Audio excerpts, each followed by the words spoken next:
What's up, bros? Got your host, Forever Beast Santeria here with another video. And today, I wanted to talk about something. I'm not gonna lie, I've been sitting on this video for one hell of a back burner, and I've been thinking to myself. The thing is, I have recently been getting deeper into Spider-Man. I've always been a Batman guy, a Spider-Man guy, hell, even a bit of a Moon Knight guy when it comes to superheroes. Recently, just found out one of my favorite wrestlers, CM Punk, had his own involvement with a Marvel comic book, which is kind of crazy. X-Men versus the Avengers, didn't know that. But also, I just want to take a minute to talk about this. The MCU Spider-Man fucking sucks. Now. Hold your pitchforks. Hold your pitchforks.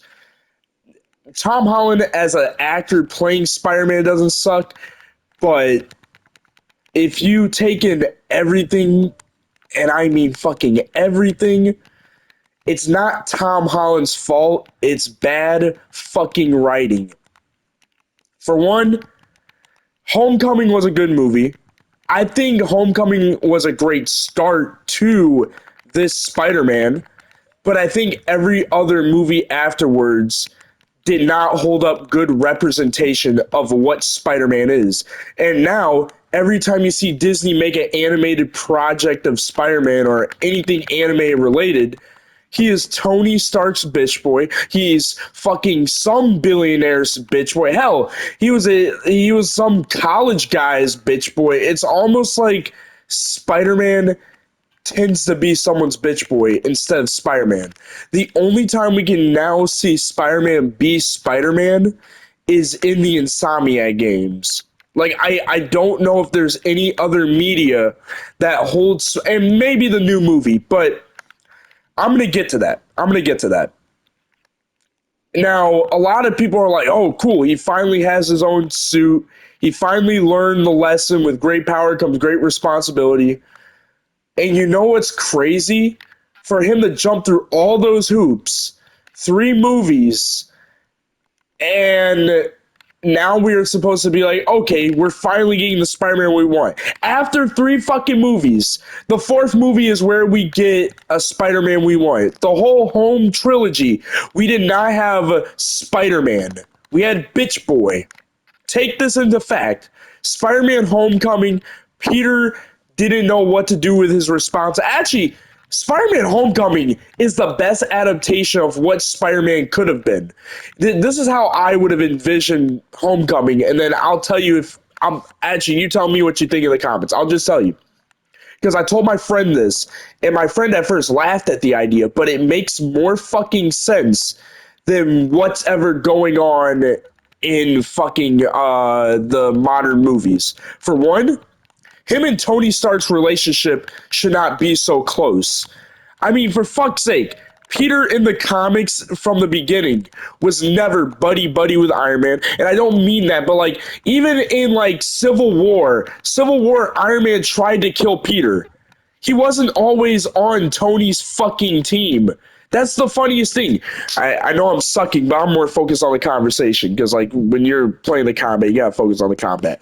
Anyways, like, if you think about Tony Stark, like, as a character, him and Spider-Man generally in most adaptations, Spider-Man does not agree with his ideology. If you play, like, I could reference a fucking Lego game and it still stands true. Lego Marvel Superheroes, the first one.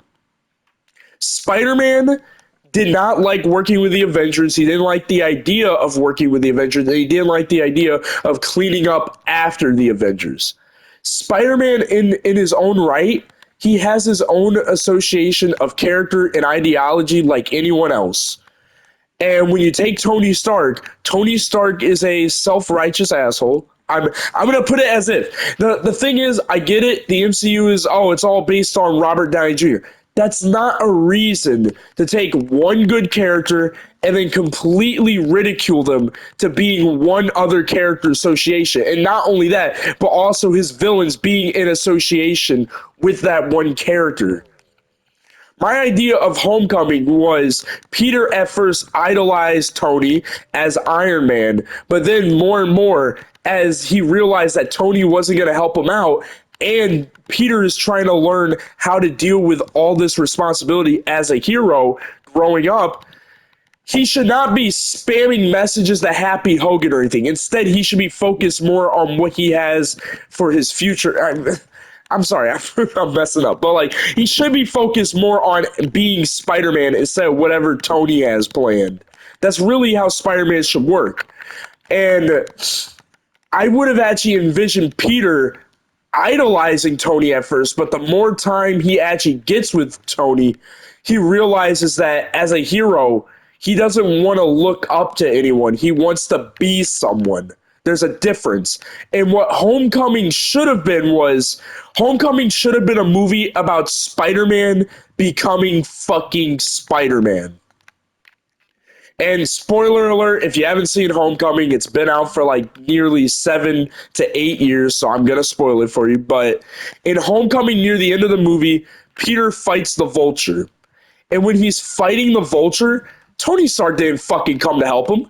Tony Stark didn't give him... The thing that people don't understand is Tony never gave Peter something inspirational to actually carry through the movies. And when I mean like carry through the movies, because I'm going to get back to what I was about to say, but Tony Stark never gave Peter anything influential to carry through the movies. And what I mean by that is Uncle Ben, in every like Spider-Man adaptation, he gives him with great power comes great responsibility. And as much as like in this 90s Spider-Man show and in Spectacular, as much as Peter wants to give up being Spider-Man and he thinks of how much harm Spider-Man has caused his personal life, he looks back on the help that he has given as Spider-Man to continue being Spider-Man, and then he realizes with great power comes great responsibility. I love when Spider-Man almost forgets who he is, and then when he reflects on that, he remembers why he is who he is.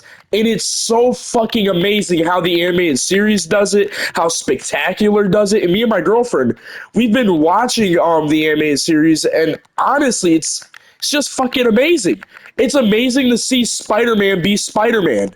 And not just him be Spider-Man, but in that whole show, 5 seasons throughout, you get to see him grow as a character and not be some bitch boy. In Homecoming should have been near the end of the movie.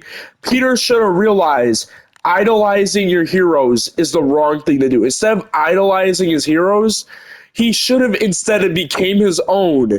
Because literally near the end of the movie, like, what, Tony sent Happy Hogan to the bathroom stall to say, hey, thanks, kid, with the Vulture thing. Even though Tony was trying to tell him to stay away from the Vulture the whole fucking time.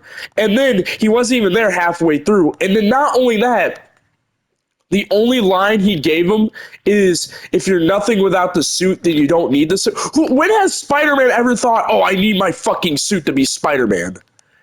Like, I'm not trying to be a total nerd here. I mean, I guess I am. But when has Spider-Man ever once in comic history said, or not even just comic history, in any adaptation, when have Spider-Man looked at his suit and been like, damn, I really need this suit to be Spider-Man? You know? You know? Like, when has Spider-Man ever fucking looked at his suit and been like, I really need it? I get the point that it was trying to make, but it was stupid. And what I hate the most is they really idolize Tony as this fucking, like, Jesus character, really, in Spider-Man's world. Instead, what should have happened is near the end of the movie, Peter, and I know Far From Home, Tony already passed away. I'm going to get to that in a minute, because even that is bullshit. I think what Homecoming should have been is Peter becoming his own hero. Instead of, because in the Civil War comics, for anyone that doesn't really read comics, Peter and Tony do not have the best relationship. Tony tried to kill him in the comics in Civil War. Like, if we were to have the actual, like, Peter's identity got revealed by Tony, and no, if I remember correctly, what happened is Peter at first decided to stay in hiding, then he decided to join the court or whatever the fuck it's called to reveal his identity. He revealed his identity to the public. All his villains were hunting him, and he realized it's ruining his life. So he decided to turn against Tony, join Captain America, and then Tony would send, like, this is crazy, but Tony would actually hire villains to take down Peter. And I'm pretty sure he was like no less than 18 or 16 or something. And I'm like, holy shit. Tony and Peter, not once, has had a actual good relationship. The only time you see them, and the craziest thing is, bro literally said he wanted to fuck his aunt, not his uncle. That would have been crazy. No, he literally said he wanted to fuck his aunt. What do you say to that? Like, if I was Peter, I'm not taking that shit. I'm not taking that shit. Like, homie literally just said, like, your mentor. Imagine, like, bro, imagine you had a teacher or like something, like, imagine you had like a class teacher. Like, take this into tuition or whatever you want to call it. Take this into mind. Imagine, this is basically how I see it. Imagine you have a teacher and your teacher just like randomly says, "Oh yeah, by the way, Billy, I really want to fuck your mom. Your mom's hot." Like, how are you taking that? Your teacher just basically say you want to make love to your mom. Your teacher just called your mom hot. You're awkward. You're gonna be awkward about it. You're gonna be a little pissed because it's like, what the fuck, bro? Like, and Peter just sits there in the car with Tony at the beginning of Homecoming and literally just takes it. And I'm not gonna lie, that is crazy. Like, and it's kind of, and what makes me even more upset is Peter doesn't really, I mean, the only times we see Peter get upset in these movies is when Aunt May died. But like, Peter as a character in general does not feel like a character. Like, I don't know how to explain it. Like, he doesn't feel, not even that he doesn't feel like a character, he doesn't feel like Spider-Man. In Far From Home, like, I know, like, Tony's death happened in Endgame and it was before Far From Home and all that shit. But if you really take into mind, what they could have done is from the beginning, Peter could have visited his grave and had a few words said to him and said, "You know what, Tony? Me and you never," like, and if Homecoming decided to go off, like, if they decided to go off of where they came from in Homecoming and been like, and would have had Peter become his own Spider-Man from there instead of relying on Tony Stark as a character, I think it should have went as if Peter became his own Spider-Man. He doesn't rely on Tony. He doesn't rely on the relationship of Tony Stark. He doesn't see eye to eye with Tony. Because truthfully, Spider-Man in any adaptation until like maybe 2017, because for some reason they changed 2017 Spider-Man to be buddy-buddy with Iron Man now. But any Spider-Man before 2020, I can't speak. Any Spider-Man before 2017, literally he has never been on point with Tony Stark. Not fucking once. Not fucking once. And the MCU kind of ruined that. I really would have loved it. And then, like, my friend, and I'm going to leave my friend's name out of it, but, like, my friend's point of why like, he didn't really have a point, truthfully. Like, when I pointed out that Spider-Man has no like, for Tony being a father figure, he left no inspirational reasoning for him to keep going as a character to be Spider-Man. And you want to know what actually kept him to keep going as a character as Spider-Man? It was at the end of his fucking movies, his trilogy. It was at the end of his trilogy where he became, not became, but he learned it from Aunt May. Aunt May said the famous words, and it kind of just upsets me how much MCU Spider-Man actually sucks, because they had to use Uncle Ben's phrase from the beginning in order to make the character work. And Cool Dog's point, fuck. Whatever, you guys know. Cool Dog's a homie of mine. I'm not dissing him.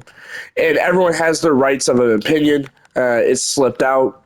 Don't give Cool Dog hate. He's a good friend of mine. But I do want to say this. His point was, it's something new and different. But just because it's something new and different doesn't mean it always works. Honestly, I would have preferred to see Spider-Man in the MCU have occasional, team ups here and there in separate movies, Avenger related movies, actually. Like, whenever it's something huge, have them show up. but I would have still loved to see him become his own character. Something like the animated series, for one. The animated series later on in, like, maybe say season 2 to season 3 and throughout the rest of the seasons, we got to see Spidey team up with Blade, Punisher, Daredevil. Who else? Who else? I'm trying to think of who else. Blade, Daredevil, Punisher. Those are mostly the three that come to mind. Iron Man, War Machine, Doctor Strange.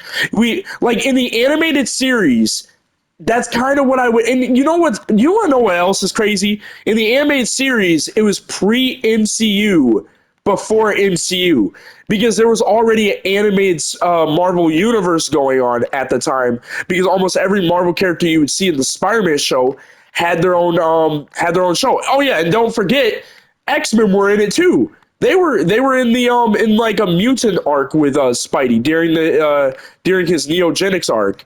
So literally, and they did crossovers best in that show. It was cool. They did crossovers best. But in the MCU, it's like almost expected for them to make it a crossover every time. Like, in some form or way, something has to cross over. The thing I really hated about Far From Home is that Peter did not feel like Spider-Man. He was going on a trip and he's like, no, I don't want to be Spider-Man. I'm leaving my suit here. Holy shit. Like, in the animated series, he lost Mary Jane. He lost his best friend Harry. Do you know how many times that man fucking went through trouble and fucking mishaps before he realized he's like why his life is great? Like, even though he went through the most struggling shit, and at the end of the show he still didn't find Mary Jane, and he's still dealing with so much trauma as Spider-Man, he still puts on the suit because it's the right fucking thing to do for him to be involved in something, for him to actually help and make a difference.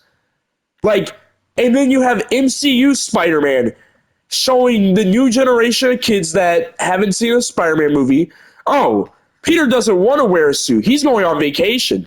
It's like, I'm not saying like, oh, fuck Peter, he wants to enjoy his vacation. But the truth is, even when Peter knows he doesn't want to be Spider-Man, he still does it because it makes a fucking difference. Like, I'm going to reference one of my nostalgia shows, Spectacular. Because, like, and the reason why I'm referencing other Spider-Man adaptations, because this is how Spider-Man is supposed to be made.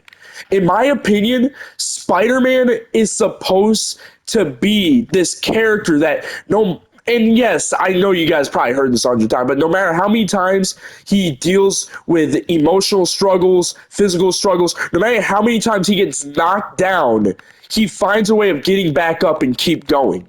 That's Spider-Man. And it's not Tom Holland's fault. I'm not blaming Tom Holland. So this isn't about who your favorite Spider-Man is. This is about why MCU's adaptation of Spider-Man didn't work. Like, literally, like, you want to know the craziest thing is? They failed with this version of Spider-Man when they weren't able to keep a good story going without introducing the great power comes great responsibility line. So it's almost like they should have introduced Uncle Ben from the beginning. Like, it makes no sense. I get that Tony Stark was supposed to be a father figure, but I would have actually instead appreciated a contrast relationship where Peter is growing into his own. It doesn't matter if he was a high schooler while he knows Tony, but instead he uses that knowledge and he uses his own ideology to form his own morals and understand where Tony Stark stands. And he doesn't agree with Tony Point. Like, literally, in Homecoming, you have Peter disagree with a lot of things that Tony does. And he even goes out of his way to do things that Tony is against. But instead of setting that up into a thing where they have a contrast relationship and respect each other, you still get Peter being buddy-buddy with Tony Stark up to Infinity War. And to me, that doesn't make any fucking sense. It makes no fucking sense at all. Homecoming was a setup of Spider-Man becoming his own before No Way Home. Think about it. Everything they did with Homecoming could have been a setup of Spider-Man already becoming his own. I'm not saying they should have had Spider-Man fully realized out, but at least have him have some character growth. Because some people in the real world go through this struggle where they idolize someone, and then when they finally meet the person that they idolize, the person can either be how they saw them, or the person could be a complete asshole, and that's when it changes your worldview and your childhood outlook on that person because you idolize them. And then you realize they're not who they were that you saw. That happens to people. That's a real thing. It happened to me before. I remember when and I might get a lot of flack for this, but I remember like K-Wing, one of my favorite YouTubers I would watch. I loved watching him and his wife. Sometimes I still tune in on his channel, but I do not have the same love for watching his channel like I did when I was younger because of just one comment he said to me, and it was kind of dumb, but and I'm not going to try to personalize it too much. And I'm not attacking K-Wing. He probably was just whatever. But I remember he was responding to my comment, and I remember just making a comment saying, like, what if they were to make a 19 like an old style Batman movie based off of his first appearance? He's like, that's dumb. And his response was just very negative. It just kind of made me have a negative look on his character. And now I don't like watching his channel for that reason because the people you idolize can change up in your mind when you get older. And I wanted to see that through Peter Parker. I wanted that because you can't. The thing about Spider-Man that Stan Lee made clear is that he's a young adult that anyone can relate to. Spider-Man did not. Spider-Man was always in college most of the time when he met his villains. Spider-Man dealt with hardship struggles of an adult and a young teenager. This is things that Stan Lee wanted Spider-Man to be compared to kids in their daily life. Not just kids, but young adults that are learning the new world. This is what Stan Lee was trying to teach people. And not just Stan Lee, but several other writers that wrote Spider-Man, same as Todd McFarlane.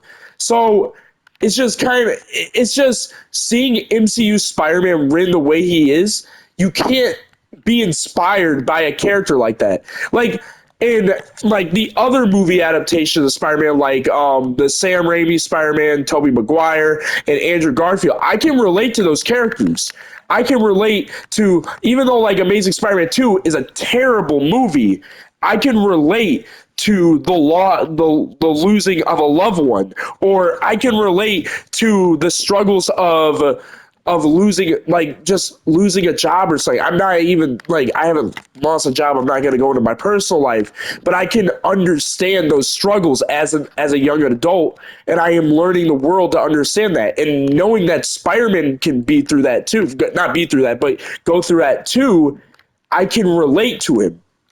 Like, even though Batman's one of my favorite superheroes, you can't, in a way, the only way you can relate to Batman is through an emotional growth of taking something that have hurt you with pain and processing it to grow into something better. That's the only way you can relate to Batman. But you can relate to Spider-Man because Spider-Man deals with the same struggles as everyone else, processing a life for the better of good, making a life for the better of good, finding love. It's all there for people to relate to. Anyone can relate to. Guy, girl, doesn't matter who you are. You can relate to Spider-Man. And MCU Spider-Man for a live action movie adaptation.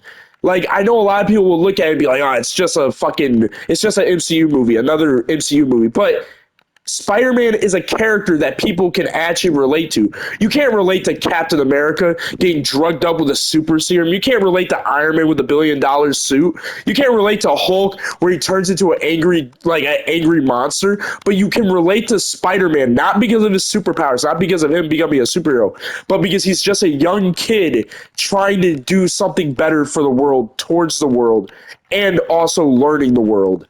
That's something that you that you can relate to. And it just annoys me how much MCU Spider-Man does not capture that. There's a reason why I don't see MCU, like literally Peter Peter in MCU, like in the Far From Home movie, there's so many things wrong with Far From Home. No Way Home. I'm not gonna get into No Way Home. It's whatever. I'm not getting into that. But Far From Home alone, it's like I don't know. It's just I really don't know. It's such a confusing matter. I There is something I want to tap into. Aunt May. Aunt May should not be so supportive towards her nephew being Spider-Man. Now, why do I say that? I feel like it was such a cheap cutaway. Sorry, I need to drink some water. But I feel like it's such a cheap cutaway that Aunt May was just used to push Peter's plot further, just to push along a joke, the Peter tingle. I hate that. That's not what I know Aunt May for. The thing is I love about Aunt May is if you look at Spectacular or Spider-Man the animated series, Aunt May worries about Peter, worries about him taking pictures of Spider-Man, being endangered because of Spider-Man. She doesn't know he's Spider-Man, but if she were to know that her nephew was Spider-Man, she would have a heart attack. Imagine being Aunt May, an old woman that lost her late husband due to a mugger because of an accident because the guy was robbing and then he shot Uncle Ben and she lost her husband. She lost her husband and she worries about her nephew because that's all she has left. Peter's parents are another thing. I don't know. In many comic adaptations, show adaptations, we never hear about his parents. But it's just Aunt May would be very worried about Peter, and I don't think she would be able to handle Peter being Spider. Ooh, excuse me. She couldn't handle Peter being Spider-Man, and that's kind of how I imagine Aunt May. I imagine Aunt May as this character that cares for her nephew. When you look at Far From Home and No Way Home, literally she gives zero fucks that he's in Far From Home, she gives zero fucks that he's Spider-Man.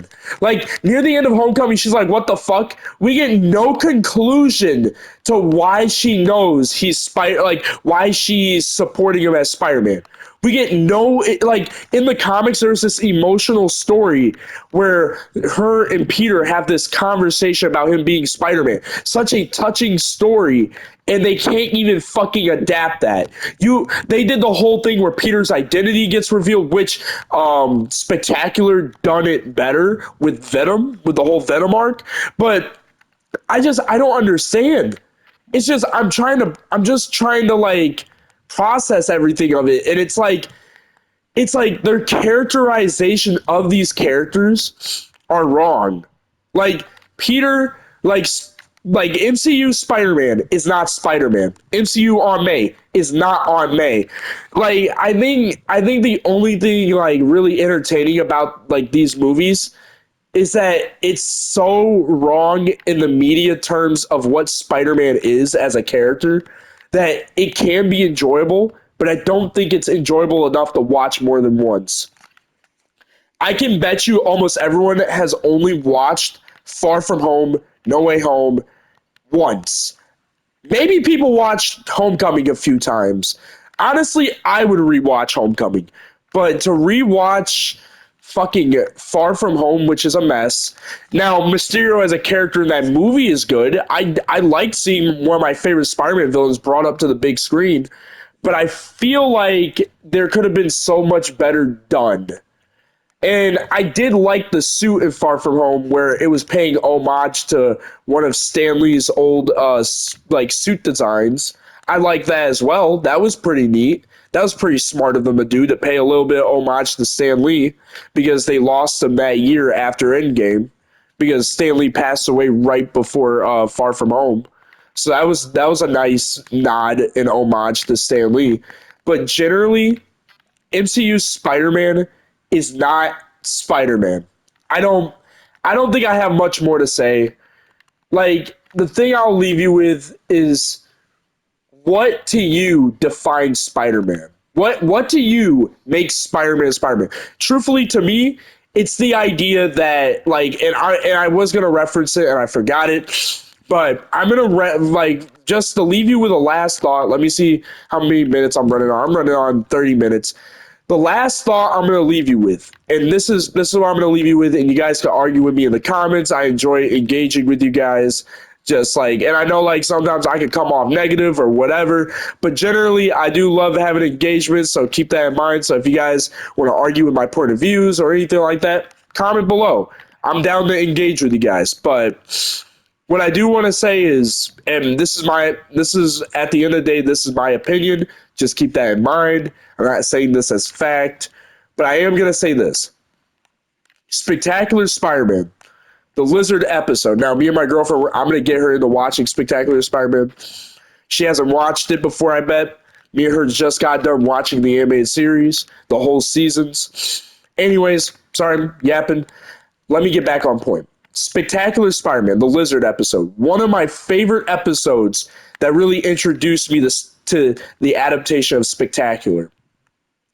Peter stops the Lizard. Now, here's the thing.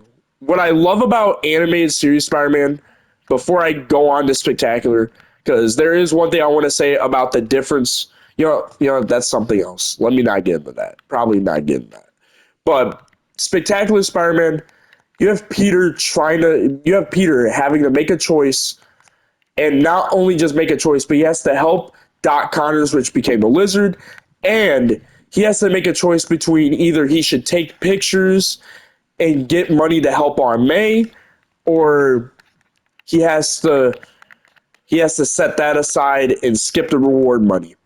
What Peter does is, in a way, he decides he helps Doc Connors no longer become the Lizard, and then what he ends up doing is he takes the picture of the Lizard, but he does not put the identity of the Lizard. He protects the identity. He still gets the reward money, but he protects Doc Connors to make sure no one finds out he was the Lizard. Now, in the animated series does it better, but I do like how Peter protected Doc Connors in this. And then near the end, everyone is mad at Peter. His friends start to not trust him.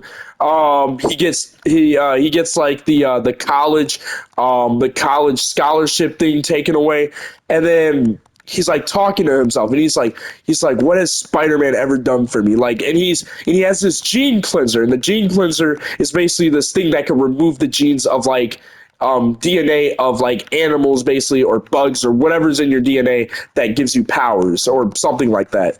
And Peter's looking at this thing unmasked, and he's thinking about it, and he's just thinking like what has Spidey ever done? I have a 10 p.m. curfew.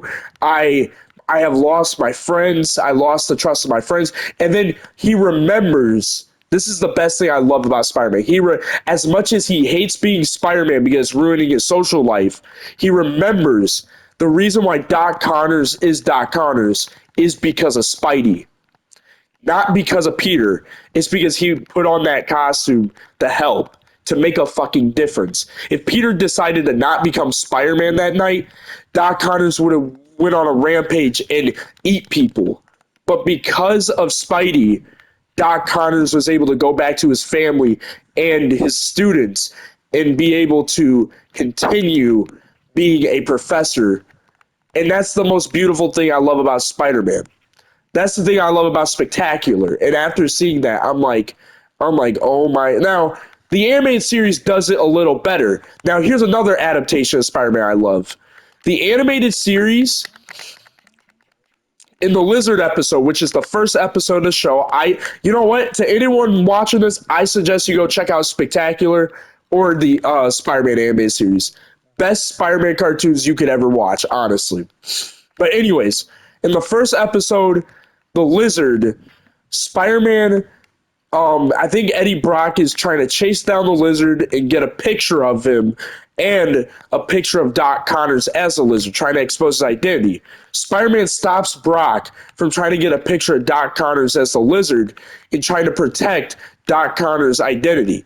And in this adaptation of Spider-Man, he doesn't try to get a picture of Doc Connors. He doesn't try to get the reward money. Instead, he helps Doc Connors and stops Brock and puts him up on a light, like a lamppost or something, and stops him from taking a picture of the lizard. And he does that because he doesn't want Brock to ruin Doc Connor's life. And I love that. That's so interesting to me. It's so interesting to me. And to me, watching both of those lizard episodes back to back, those are the best adaptations of Spider-Man. Yes, the MCU Spider-Man sucks. Am I gonna fully hate on him? No. I'm hoping by the fourth movie we get something special. I'm pretty sure the fourth movie might be Tom Holland's last movie as Spider-Man. Who knows? And then he might be in like a couple of Avenger projects. But I can't speak. What I'm hoping is that with Tom Holland's Spider-Man in the MCU, the fourth movie brings us something promising and a reminder of what Spider-Man's character is and not what Tony's bitch boy is. And that's what I'm really hoping for. I don't have much more to say. I'm going to leave you with that thought. Subscribe if you're new to the channel. Like, comment below. Leave post notifications on because you'll never know when I upload. And I'll catch you guys next time.